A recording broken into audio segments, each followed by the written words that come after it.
But this is the one that actually sat on his desk. I got letters when they inventoried the thing, paperwork up at the gazoo. This is letters.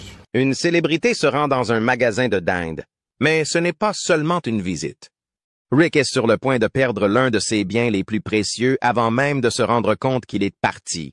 Lorsque de grands noms franchissent ses portes, les prix s'envolent, et les affaires se concluent à une vitesse fulgurante. Des guitares légendaires au championnat de boxe. Le jeu des dindes à prix élevés est brutal, et tout le monde ne sort pas gagnant. Rappelez-vous, car lorsque Dana White pose les yeux sur le précieux sabre samouraï de Rick, les choses prennent une tournure étonnante. Hollywood contre le dindon. Un homme nommé Robert se rend au magasin, portant une affiche de Dennis Quaid jouant Ronald Reagan. Il rayonne, sûr que cette affiche, signée par Quaid lui-même, vaut au moins 350. Rick, bien sûr, n'est pas sur le point de le croire sur parole. Il est dans le jeu depuis trop longtemps pour ça. Mais alors que Rick regarde de plus près, son expression change. Pas avec scepticisme, mais avec quelque chose de plus entier. Quelque chose qui fait que même Chumley paye. Rick pose la question qui tue. Ce signe est-il réel? Robert, sans perdre le rythme, affirme que oui. Mais quiconque vend quelque chose dans un magasin de dinde dira que son objet est le vrai. Rick fait appel à un expert. Sauf que cette fois, l'expert n'est pas seulement un homme étrange avec une épée magnifique. C'est Dennis Quaid en personne. Au moment où Quaid entre, Robert semble sur le point de craquer. Tout est amusant et plaisant jusqu'à ce que Rick pose les mains sur l'affiche et lui demande « Tu as signé ça? » Whiteritt baisse la tête puis crie. C'était mon président préféré. Et je l'ai voté 2 fois. La première fois que j'ai voté pour lui, c'était en méconnaissant. J'étais déjà acteur à Hollywood. Je suis rentré chez moi et mon partenaire m'a demandé pour qui j'avais voté. Je lui ai dit Reagan. Et il m'a dit, tu es sorti des épis. C'est réel. Robert pense probablement, cha-ching, tant de l'argent. Mais Rick, toujours prêt à négocier, n'offre que $100. Robert manque de confiance. Mais il joue bien. Ils reviennent jusqu'à ce qu'ils se sentent finalement à $200. Ce n'est pas ce que Robert voulait. Mais il vient de rencontrer Dennis Quaid. Ça doit compter pour quelque chose.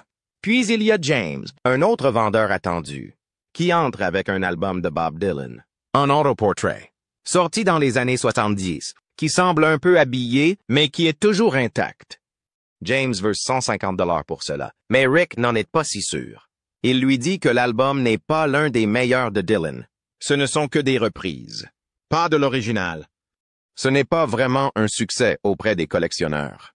Rick joue la sécurité, et James se perd avec une offre de $50. James désespère, mais finit par céder. Ce qu'il ne sait pas, c'est que Bob Dylan est en fait en ville, en train de se produire à Las Vegas. Rick trouve un plan. Il récupère l'album et le rend à un prix plus élevé. Il envoie Chumley en mission, avec un peu de chance. Chumley parvient à échapper à Dylan à la sortie de son hôtel. Dylan, étant drôle, ajoute à signer l'album. Mais c'est là que Chumley devient fou. Au lieu de simplement obtenir le signe, il demande à Dylan de le personnaliser. Pour lui, de retour au magasin, Chumley présente fièrement l'album signé en criant d'un œil à l'autre. Rick, en revanche, n'est pas enthousiaste. Il regarde l'inscription. À Chumley, mes meilleurs vœux. Bob Dylan. Un album signé personnellement par Bob Dylan, mais qui n'a de valeur que pour une seule personne. Chumley lui-même. J'adore les objets. J'ai trouvé ça fascinant. Je ne savais pas que les couteaux de pêcheur avaient une section spéciale. Rick s'approche, sachant que personne d'autre ne veut l'acheter. Le mouvement classique de Chumley. Ensuite, il y a Steve Carell. Tout d'abord, Rick ne le reconnaît même pas. Il regarde l'homme et plaisante en disant qu'il avait toujours imaginé que Steve Carell serait beaucoup plus petit. L'homme admet finalement que oui, c'est bien Steve Carell. Carell, au lieu de vendre quelque chose, s'intéresse à un couteau de pêcheur de la Seconde Guerre mondiale. Il le prend, le montre dans ses mains et plaisante en disant qu'il ressemble plus à un club de pêche. Après quelques rires, il commence à négocier. Carell propose $4,000, ce qui est bien plus que le prix initial de $2,500. Mais Rick, qui sent une opportunité, le pousse à $5,000. Carell, sans soutien, augmente son offre à $6,000. Le jeu continue. Finalement, Carell décide de ne pas acheter le couteau. Il plaisante, profitant de l'étrange et merveilleuse monde des trésors du magasin de pêche. Pourtant, Rick sait qu'à Las Vegas, on ne sait jamais à qui on va se retrouver face à face. Et puis il y a Dana White, le président de l'Ultimate Fighting Championship, qui se promène, prêt à dépenser beaucoup d'argent. Chumley, comme toujours, laisse quelque chose se perdre. Le sabre samouraï de Rick, qui a nécessité 2 ans de restauration, n'est pas à l'abri. Ça là, bien sûr, donne encore plus envie à White. Chumley, qui sent un gros coup, lui dit qu'il vaut $40,000. White, sans hésiter, offre $33,000, une autre bataille d'épée pour un total de $60,000. Avant que Rick ne s'en rende compte, l'accord est conclu. Rick entre quelques minutes plus tard et se rend compte que son épée gagnée a disparu. Elle a été vendue. Il est en colère. Mais que peut-il faire? L'argent est déjà sur le compte. Au moins, il a une autre épée à montrer à White, en espérant qu'il le vende pour $10,000. White, toujours l'entrepreneur, lui dit que ça vaut jusqu'à $9,000. Un autre accord est conclu.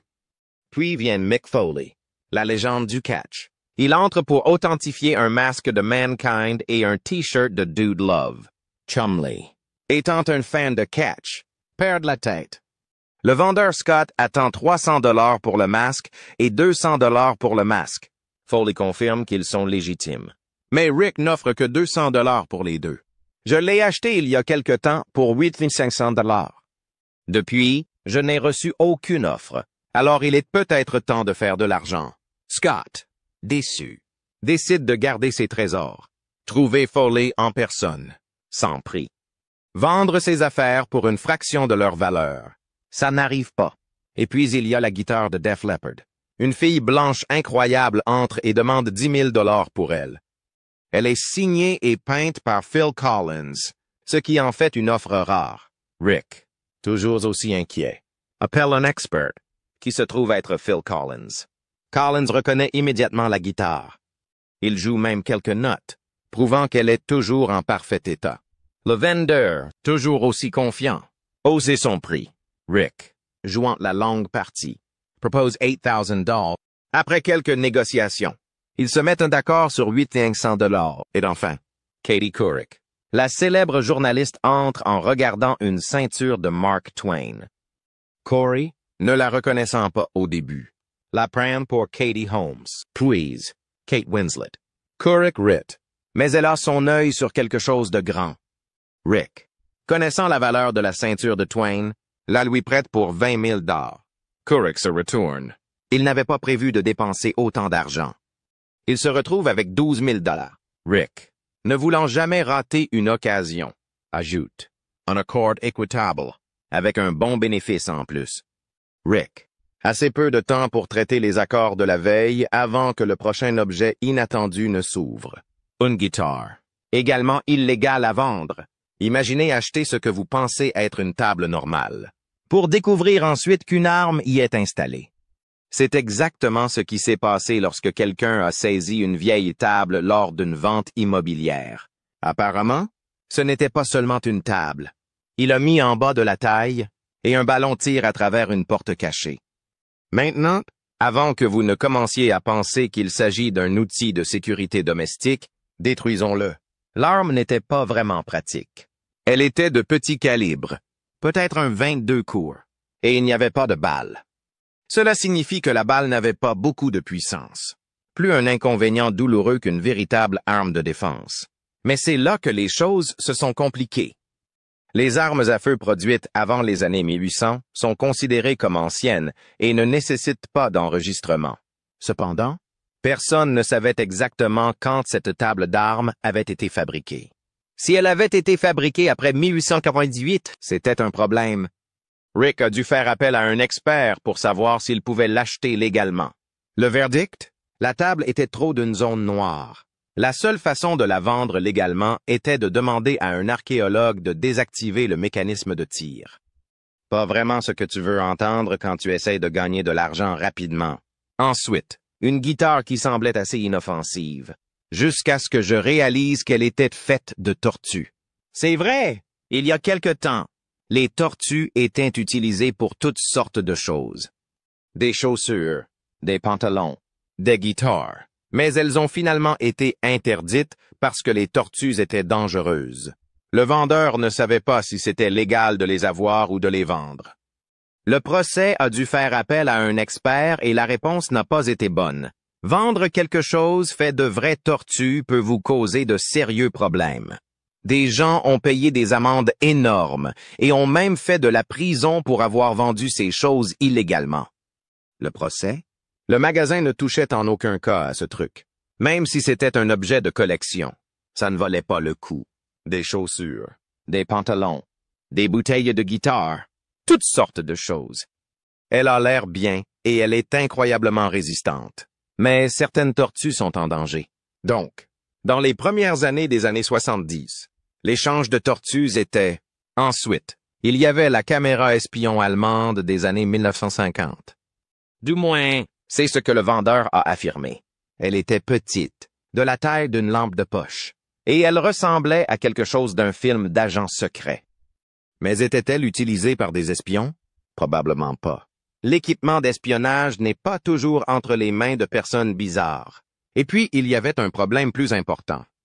Il y avait un nom et un numéro de sécurité sociale, que quelqu'un avait effacé. C'est un gros problème. L'effacement de numéros et de graisse est une grosse erreur dans le domaine des tortues. Cela pourrait signifier que l'objet a été volé. En fin de compte, le magasin ne pouvait pas prendre le risque, même s'il s'agissait d'une véritable caméra espion ou d'un vieux truc. Cela ne valait pas la peine d'avoir des problèmes. Les drapeaux de championnat sont toujours précieux, surtout lorsqu'ils proviennent d'équipes de football universitaire. Mais ce drapeau rouge de Penn State des années 1970 avait un gros problème. L'huilage d'origine avait été retiré. Cela signifiait qu'il était impossible de tracer qui le proposait, ce qui est un gros problème. Dans le monde des tortues, acheter quelque chose sans huilage, c'est comme acheter une voiture sans numéro d'identification. Cela ne se fait pas. Le vendeur n'avait pas de chance. Le magasin le voulait, mais il ne pouvait pas l'acheter légalement. L'un des objets les plus rares qu'il a rapporté était un cercle de jade. C'était le même type de cercle que celui que, selon la Bible, Judas a été payé pour tracer à Jésus. Cela le rendait super précieux, mais il y avait un piège. Le magasin ne pouvait pas savoir s'il avait été volé. Apparemment, le propriétaire d'origine avait signalé le vol et la police était intervenue. Le magasin a dû mettre le cercle en circulation et il semblait que même 600 $ étaient en sécurité. Mais avec un peu de chance, la compagnie d'assurance avait déjà payé le cercle volé, ce qui signifie qu'il était désormais libre et clair. Et devinez quoi? Il était réel. Ce n'était pas le cercle exact de Judas, mais il valait quand même des milliers de dollars. Acheter et vendre des objets rares est toujours risqué, qu'il s'agisse d'une arme cachée dans une table, d'une guitare fabriquée à partir de matériaux interdits, ou d'un ancien cercle à l'histoire douteuse. Il y a toujours un risque que quelque chose ne soit pas légal. Dans le monde du magasin, vous pouvez faire une affaire intelligente ou perdre beaucoup de temps.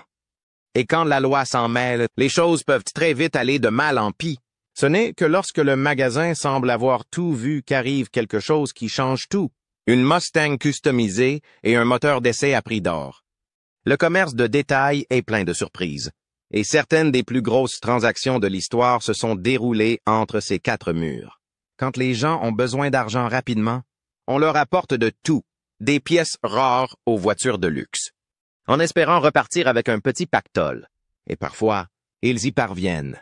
La plupart des gens qui se rendent dans les magasins avec des guitares n'ont pas grand-chose de plus qu'une Fender recouverte de glace qu'ils ont trouvée dans leur salle de bain. Mais Vic Flick n'était pas n'importe qui. L'homme derrière le thème légendaire de James Bond s'est rendu au magasin en portant sa Fender Stratocaster de 1961. Ce n'était pas seulement une vieille guitare. Elle avait été utilisée dans des enregistrements classiques des Beatles à Tom Jones. Le prix? Il lui a demandé 70 000 $. Après un moment, l'accord a été conclu à 55 000 $. Un petit prix pour un morceau d'histoire du rock. Lorsqu'un morceau d'histoire présidentielle passe la porte, il est impossible pour Rick Harrison de le laisser filer. Cette fois, Il s'agissait d'une boîte de cigares ayant appartenu à nul autre que John Fitzgerald Kennedy. Et si cela n'était pas impressionnant, les cigares à l'intérieur étaient intacts. En effet, une boîte de cigares de John Fitzgerald Kennedy, similaire à celle-ci, avait été vendue pour plus de 500 000 $ dans les années 90. L'obtenir pour 60 000 $ était pratiquement un vol. En 2013, Hertz s'est associé à Roger Penske pour créer une voiture rare. Seulement 150 Mustang GT portant son nom. Un heureux propriétaire a décidé de commencer par celle-ci et est retourné au magasin pour faire une affaire. Pour prouver qu'il s'agissait d'une véritable affaire, le pilote professionnel de course Joey Logano a fait un tour. Le moteur d'essai a dû être convaincant, car il a été vendu pour 60 000 $. Rick Harrison n'attend pas seulement que les trésors passent de la porte. Il va parfois les chercher, congelés dans toutes sortes de choses. Des épées, des chaînes, même des caméras. J'ai vu des planches avec des compartiments pour les armes, mais je n'ai jamais vu une planche comme une arme. C'est tout droit sorti d'un film de James Bond. Lorsqu'un client a offert 70 000 $ pour une pièce d'or de 50 $ de 1915 du Pacifique du Panama, Rick s'est rendu à l'une des plus grandes ventes aux enchères de pièces d'or du pays pour en vérifier une. Après une intense bataille, il a obtenu la pièce pour 67 500 $, se laissant avec un grand avantage. Rick s'est retrouvé dans une dure bataille de négociation contre un Ford Roadster de 1932 avec une peinture noire et un moteur de 500 chevaux. Cette beauté s'est approchée et n'avait que 450 km. Après un tour et un retour qui ressemblaient à un combat de boxe, ils ont approché les 68 250 $ pour une voiture classique en parfait état. Ce n'était pas si mal. Imaginez gagner une pièce de monnaie au poker et découvrir qu'elle vaut une petite fortune. C'est exactement ce qui s'est passé lorsqu'un homme est entré avec un dollar très cher, qu'il pensait être rare et précieux, et a demandé 20 000 $. Apparemment, il l'avait mal estimé. Après qu'un expert l'ait examiné, la valeur de la pièce est passée à 80 000 $. Celui qui perd cette pièce au poker le regrettera probablement à jamais. La guitare de Vic Flick était impressionnante, mais ce n'était pas la plus chère à arriver sur le marché. Signée par Stills lui-même, avec des preuves comme celle-ci, Rick n'allait pas la laisser partir. Après quelques négociations, il a réussi à obtenir 85 000 $, ce qui en fait l'un des plus gros achats de guitares de l'histoire de Pawn Star. Si une guitare légendaire ne suffisait pas, en voici une autre. Les Paul, l'homme qui a pratiquement inventé la guitare électrique, a eu une grande influence sur la musique rock. Cher, et apparemment, ces trucs est en bon état. Mais, malheureusement, le vendeur le sait aussi. Nous allons donc devoir clarifier les choses. Sa femme, Mary Ford, était aussi une légende de la musique à sa manière. Donc, quand une de ses guitares est apparue dans le magasin, le prix devait être élevé. Le vendeur demandait à l'origine 250 000 $. Rick a fait des miracles et l'a fait baisser à 90 000 $, sachant qu'il pourrait valoir encore plus sur la route. Une Lincoln Roadster de 1932 avec un puissant moteur 12 cylindres est tombée dans le magasin, comme si le temps était froid. Le propriétaire savait qu'elle avait quelque chose de spécial, et c'était bien. La transaction s'est conclue à 95 000 $, ce qui en fait l'une des voitures les plus chères vendues dans le magasin. Mais ce n'était pas tout. Une autre voiture, une Shelby GT 350, a également trouvé preneur pour 100 000 $. Ce n'était pas un seul objet. C'était tout un parc. Un homme est entré pour pousser une voiture remplie de plus de 200 livres d'argent, 3 pièces de 1964, des lingots d'argent et un tas de métaux précieux qui étaient restés inactifs pendant plus d'un dixième. Son père lui avait appris à investir dans l'argent, et cela lui avait rapporté gros. Après un certain temps de calcul, Rick a gagné 111 000 $. C'est ce qu'on appelle une bonne journée au magasin de pièces de monnaie. Les voitures et les métaux précieux sont-ils le placement le plus sûr à long terme ou est-ce que juste une blague? Dites-nous ce que vous en pensez dans les commentaires. N'oubliez pas d'aimer, de vous abonner et d'activer la cloche de notification pour d'autres compilations incroyables de pièces de monnaie de la boutique de pièces de monnaie et d'entreprises.